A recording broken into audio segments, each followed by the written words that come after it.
नमस्कार प्रिय दर्शकों, एक बार पुनः आप सभी के सामने एक ज्ञानवर्धक प्यारी सी वीडियो लेकर हम हाजिर हुए हैं। मित्रों, मांसाहार पुण्य है या पाप? इसके संदर्भ में आज इस वीडियो में हम आपको एक कथा सुनाने जा रहे हैं। अगर आप यह वीडियो देख रहे हैं तो पूरी कथा सुने, वरना आपको पाप लग सकता है। इसलिए पूरा अवश्य देखें और अपने ज्ञान को बढ़ाएं। प्रिय दर्शकों, आज की हमारी यह कहानी बहुत ही ज्ञानवर्धक और बहुत ही प्रेरणादायक है। इसलिए आप सभी दर्शकों से आग्रह करते हैं कि आज की इस ज्ञानवर्धक कहानी को, ज्ञानवर्धक प्रसंग को अपने मित्र बंधुत्व को अवश्य शेयर कीजिएगा, ताकि उन्हें भी इस कहानी का लाभ प्राप्त हो सके। प्रिय दर्शकों, अगर आपने अभी तक हमारे इस चैनल को सब्सक्राइब नहीं किया है तो सब्सक्राइब जरूर कर ले। तो ज्यादा समय बर्बाद ना करते हुए आज की इस कहानी को शुरू करते हैं।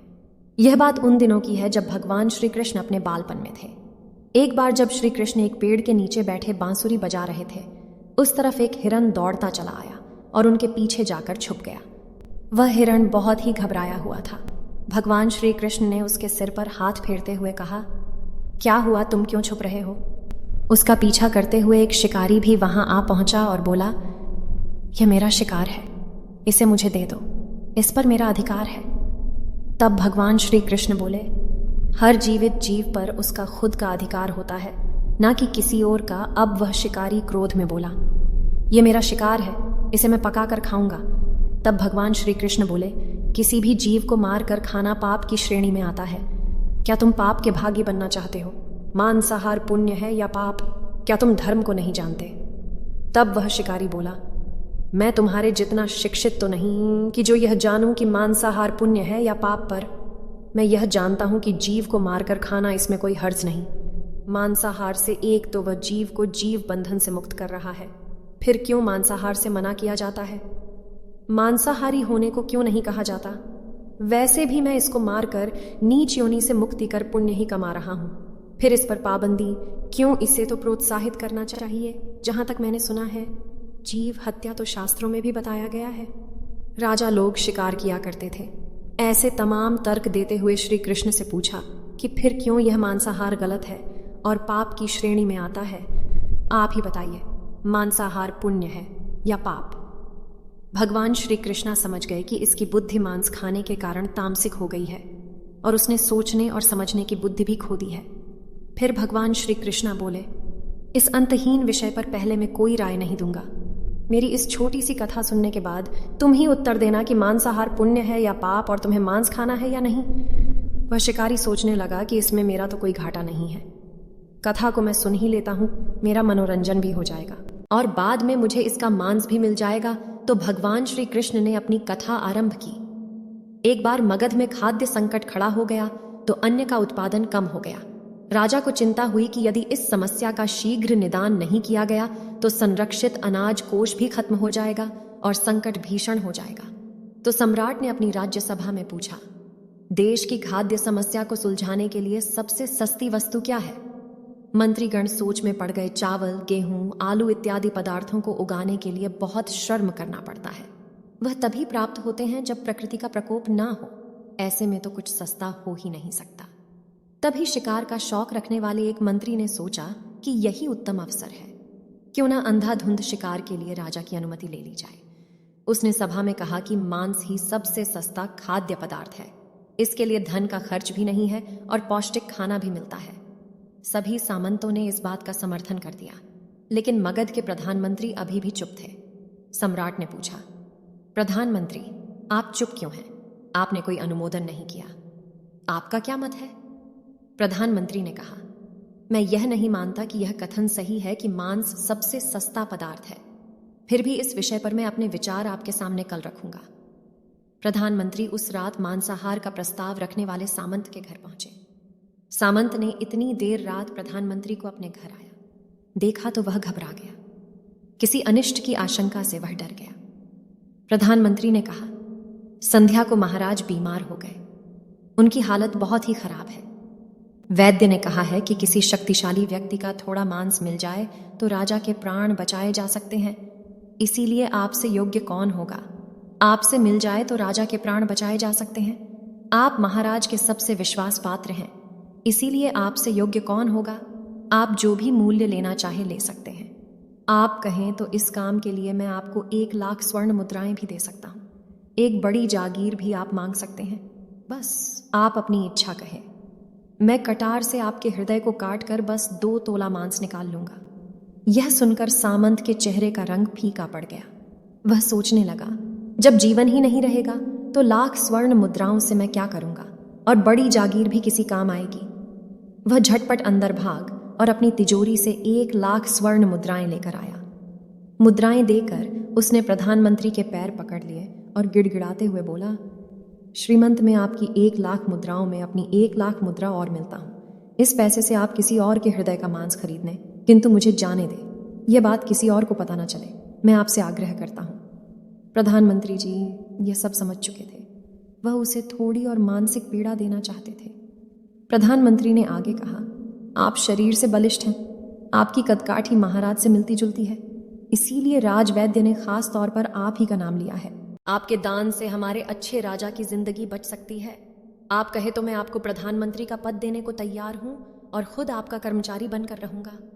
प्रजा से हमारे राजा न छीने। सामंत तो फंसता हुआ दिख रहा था। उसने शरीर पर अंग वस्त्र रखकर अपने जूते भी पहन लिए। जैसे ही वह वहां से भागने वाला था, वह तुरंत प्रधानमंत्री के पैरों में लेट गया। उसने याचना की कि प्रधानमंत्री में इसके योग्य नहीं हूं।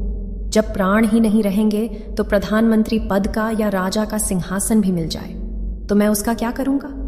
आप चाहे तो मेरा सब कुछ ले ले, पर मेरे प्राण न ले। मैं अपना यह भवन और सारा धन आपको सौंपता हूं। रातों रात राज्य से निकल जाऊंगा। इतना कहकर वह अपने घोड़े की ओर भागा और जैसे ही अपना घोड़ा खोलने लगा, आवाज आई, अभी अभी अपने पीछे तुम अपने परिवार को भी छोड़े जा रहे हो।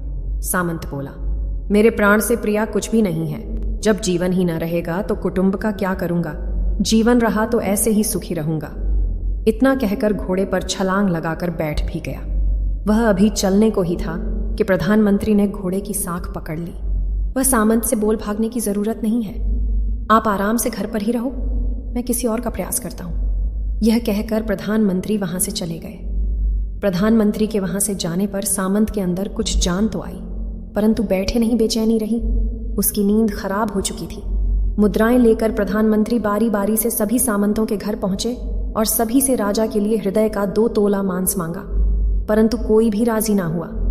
सबने अपने बचाव के लिए प्रधानमंत्री को 1,00,000 और 5,00,000 मुद्राएं तक दे दी। इस प्रकार प्रधानमंत्री ने एक ही रात में करोड़ों स्वर्ण मुद्राएं जमा कर लीं। फिर सुबह होने से पहले ही अपने महल में पहुंच गया।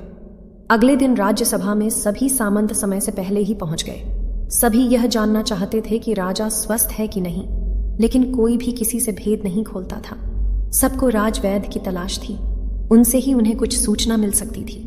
प्रधानमंत्री ने सैनिकों को आज्ञा दे रखी थी कि जब तक महाराज राज्यसभा में न आए, किसी भी सामंत को महल से बाहर जाने की आज्ञा नहीं है। राजा सभा में अपनी चिर परिचित गति में आए और अपने सिंहासन पर आकर बैठे सभी सामंतों ने देखा। कहीं से भी राजा उन्हें अस्वस्थ नहीं लगे। उन्हें तो कुछ हुआ ही ना था। प्रधानमंत्री ने उनसे झूठ बोल हर सामंत के मन में यही विचार चल रहा था, पर कोई भी किसी और को कुछ भी ना बोल रहा था। तभी प्रधानमंत्री ने राजा के समक्ष 1 करोड़ स्वर्ण मुद्राएं रख दी। राजा ने पूछा, यह स्वर्ण मुद्राएं किसके लिए है और कहां से आई? प्रधानमंत्री ने कहा, 2 तोले मांस के लिए इतनी धनराशि जुटाई है, पर मांस ना मिला। अपनी जान बचाने के लिए सामंतों ने यह मुद्राएं दी हैं। अब आप यह विचार कीजिए, मांस कितना सस्ता है। राजा को बात समझ में आ गई। उन्होंने प्रजा को अतिरिक्त परिश्रम करने का निवेदन किया और राजा के अनाज भंडार में से अनाज निकालकर श्रमिकों को दिया गया। उन्होंने पौष्टिक सब्जियां की खेती का तुरंत आदेश दिया। वह 1 करोड़ स्वर्ण मुद्राएं इसी कार्य के लिए और श्रमिकों के कल्याण के लिए खर्च की गई। ऐसे साग सब्जी तेजी से होगी जिससे प्रजा का कल्याण भी हुआ और पौष्टिकता भी मिली। कुछ समय बाद मौसम अनुकूल हुआ और खेती लहलाने लगी। इस प्रकार राज्य से खाद्य संकट दूर हुआ। तो मित्रों, जीवन का यह मूल्य भगवान श्री कृष्णा हमें इस कथा के जरिए समझाना चाहते हैं कि हम यह न भूलें कि जिस तरह हमें अपनी जान प्रिया होती है, अपनी जान प्यारी है, इस तरह सभी जीवों को अपनी जान प्रिया होती है। अपने दिल से जानिए। पराये दिल का हाल यदि संसार के संबंधों से मुक्त करने का तर्क सही है यदि जीव हत्या जीव को संसार बंधन से मुक्त करने का तरीका है, तो अत्याचारी द्वारा किया गया नरसंहार भी मान्य है। वह भी यह तर्क दे सकते हैं कि वह लोग जीवन के कष्ट से आप लोगों को मुक्त कर रहे हैं। अगर उसके लिए वह जीवन बोझ होता तो कभी भी अपनी जान बचाने के लिए संघर्ष नहीं करता। आपसे भागते नहीं, जो आपके सामने असहाय हो जाता है उसे प्राण गंवाने पड़ते हैं। जिन जीवों को मारकर आप खा रहे हैं उन्हें तो प्राण बचाने का अवसर भी नहीं मिलता। बर्बरता सिर्फ वही नहीं है जहां सिर्फ मानव का रक्त बहता है। बर्बरता उसे भी कही जाती है जहां स्वार्थ के लिए किसी जीव की हत्या कर दी जाए।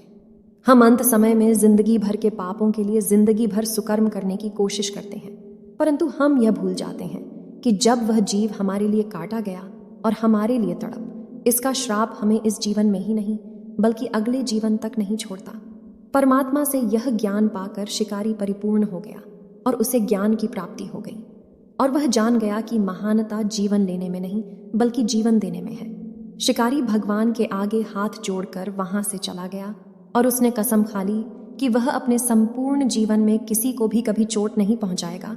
तो दोस्तों, कैसी लगी आपको हमारी यह वीडियो? अपना सुझाव हमें कमेंट में अवश्य लिखें, और अभी तक चैनल को सब्सक्राइब नहीं किया है तो सब्सक्राइब जरूर करें।